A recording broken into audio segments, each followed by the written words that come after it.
몇 년쯤 전에 정치하시면서 한 번도 행복한 적 없다는 취지의 발언을 하셨던 걸 제가 기억하고 있는데, 그런 말씀하셨으면서 이번에 이게 또 확실한 건 아닌데 경기도지사 출마를 시사하셨다고 들었는데 왜 계속 정치를 하시는 것이며, 또 그 자리에 현재 대통령이신 이명박 대통령과 추미애 의원께서도 올라오신 적이 있는데 이 질문을 피해갈 수도 없었거든요. 향후 대권 도전 의향이 있으신지 궁금합니다. 예.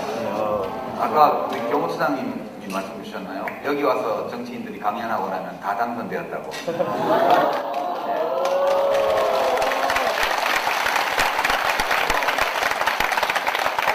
거기로 예정하고 약속을 했다가 사정이 생겨서 못 온 분은 낙선하셨다.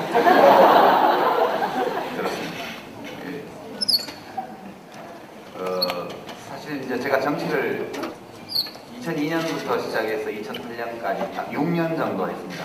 5년 한 8개월 정도 정치를 했죠. 이제 어떤 분은 한 20년 한 사람 같다고 그러더라고요. 하도 시끄러워가지고. 네, 제가 국회의원을 2번 했는데 한 번은 1년짜리를 했고 한 번은 4년짜리를 해서 5년 국회의원을 하고 그중에 1년 반은 장관을 겸하면서 사실상 장관 일을 하고 그러고 이제 끝났습니다. 정치가. 근데 집권당의 국회의원, 또 최고위원, 장관 이렇게 하는 굉장히 괴로운 일이더라고요. 그러니까 9시 뉴스를 보면 되게 편하게 못 봐요. 오늘은 무슨 일이 있나?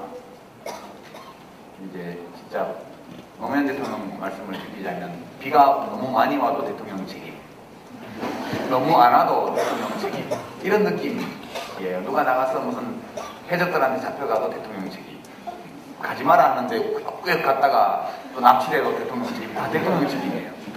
그러니까 9시 뉴스 보는 것이 너무 불편해요.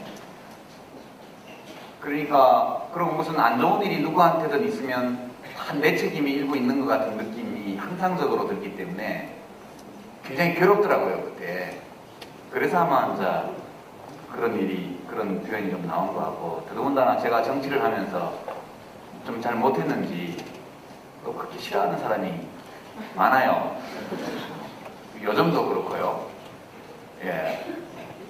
그 전에 저는 사실 저를 싫어하는 사람이 이렇게 많은 줄 몰랐거든요. 모르고 그랬는데 진작 말을 해주지. 모르고 있다가 이제 제가 어디 출마를 하면 꼭 이제 저는 그분이 저를 안 좋아하는지 몰랐는데 제가 출마를 어딘가 하면 알게 돼요. 어떤 분이 저를 싫어하셨다는 걸. 그전에는 모르다가. 요즘도 참 비난을 많이 받고 있죠. 제가 팔짱 것 같아요. 그러니까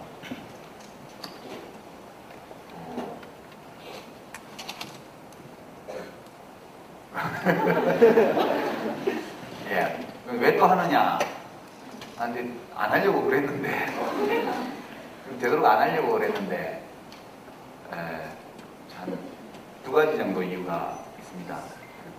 웬만하면 안 하려고 그렇게 했는데 저하고 같이 지난 시기 한 6년 동안 함께 쭉 하셨던 분들이 당을 만들었어요. 나는 못하겠다고 했는데도. 네. 그 당이 좀 되게 잘 됐으면 그냥 평당원만 하고 그냥 했을 텐데 좀 어려움이 있더라고요. 예. 그래서 나도 좀 의리를 지켜야지. 내가 옛날에 정치할 때 그렇게 많이 도와준 분들인데 지금 이렇게 어려운데 그냥 평당원만 하면 어쩌겠냐. 이렇게 하다 보니까 후보로 나오게 됐고요. 2번째는 좀 나라 걱정도 좀 있습니다. 그러니까 이명박 대통령이 너무 남 얘기를 너무 안 들어요. 안 들으셔요.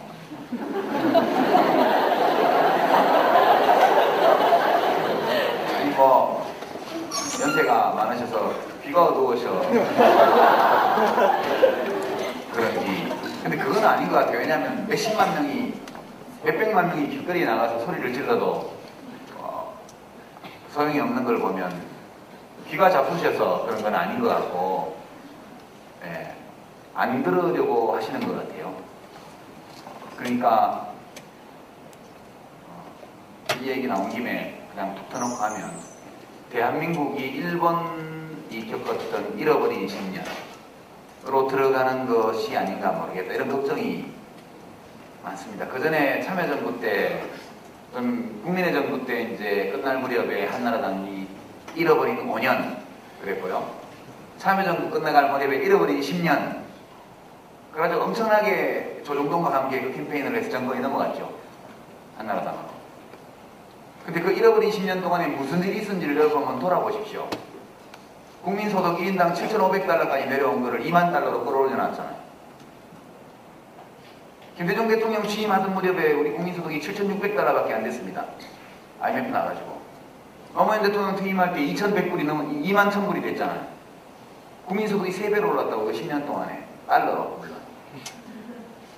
그다음에 코스피 인덱스가, 코스피 지수가 260까지 내려간 적이 있습니다. 김대중 정부 초기에. 그거를 민주정부 10년 끝나가던 마지막 해 연평균 코스피 지수 1870을 만들었잖아요.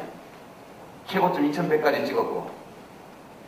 물가 인상률 참여정부 5년 내내 2%에서 3% 사이로 다 유지를 했습니다. 경제 성장률은 4%밖에 못했죠. 7%를 약속했다가 평균 4%밖에 못했고 마지막 2년 동안은 5% 가깝게 하고 5% 정도 했습니다만 처음에 카드칠 때 어려워서 4% 정도 성장은 했다고요. 일자리 연평균 참여정부 5년 동안 28만 개씩 해마다 늘었습니다. 그러니까 아주 잘한 성적은 아닐지 모르겠지만 적어도 나라 망하지는 않았습니다. 잃어버린 건 아니라고요.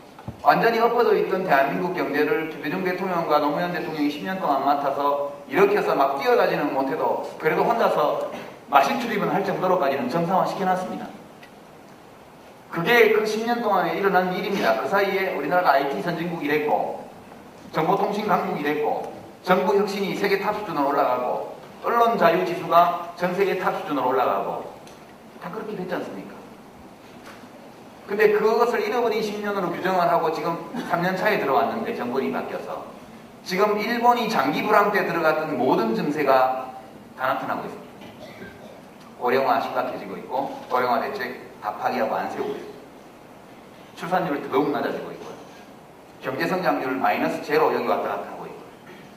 그 당시 일본이 경기 부양을 하기 위해서 아무 쓸데없는 이 물적 인프라 건설에 엄청난 돈을 쏟아붓습니다. 예컨대 하루에 차가 10대도 안 다니는 엄청난 다리 이런 거예요. 여러분 4대강 공사장에 가보셨습니까? 혹시 여러분들? 나주 승천보나 또는 경상도의 여기 낙동강속의 함안보나 여중보나 이런 데 가보셨습니까? 네. 한번 가보십시오. 눈으로 한번 보십시오. 우리 이명박 대통령께서는 취향이 정말 독특하세요. 미적 감각이 특이하세요. 그렇게 유장하게 흐르는 강을 중간에 공구리 쳐서 딱 막으면 그게 아름답습니까? 참 특이한 미적 감각이신데 그런 특이한 미적 감각을 가지신 것은 자유이나 그 대통령 개인의 특이한 미적 감각을 가지고 멀쩡한 강을 죽이고 있다는 것은 심각한 문제입니다. 그것은 아무런 부가가치도 만들어낼 수 없는 낭비 사업이에요. 그 22조 원을 넣는다는 거 아닙니까? 22조 원 플러스 알파. 여러분 토목 건설 분야의 인프라 투자는 그것이 생산성 향상과 효용을 가지고 오면 나중에 수익으로 돼서 돌아오기 때문에 빚을 내서라도 해도 괜찮습니다. 그러나 베네핏, 효용이 없는 인프라 사업에 돈을 투자하게 되면 그 돈이 전부 다 그냥 없어지는 거예요. 나라 빚으로 전부 다 남게 됩니다. 일본이 장기 불황될 때 이 증상이 그대로 다 나타났습니다. 저는 지금 무슨 인권을 탄압하고 무슨 강남의 부자들의 좌파 스님을 쫓아내고 무슨 조인트를 가서 방송국을 장악하고 이런 것도 심각한 문제지만 우리 경제정책이 완전히 국가 경쟁을 완전히 해치고 그리고 미래의 국가의 투자 여력을 완전히 깔아먹는 적자재정을 편성을 하고 그 돈으로 아무런 생산적인 효과를 기대할 수 없는 4대강 같은 그런 사업에 돈을 쓸어넣고 있기 때문에 이 후유증이 다음에 대통령이 누가 될지 몰라도요. 다음 대통령이 무지하게 고생하게 되어 있습니다. 이 후유증이 어디까지 갈지 모르겠고 이 모든 증상들이 일본이 장기 불황에 들어갈 초임 무렵에 일어났던 일들하고 거의 유사하다. 이것 때문에 굉장히 심각한 위기의식을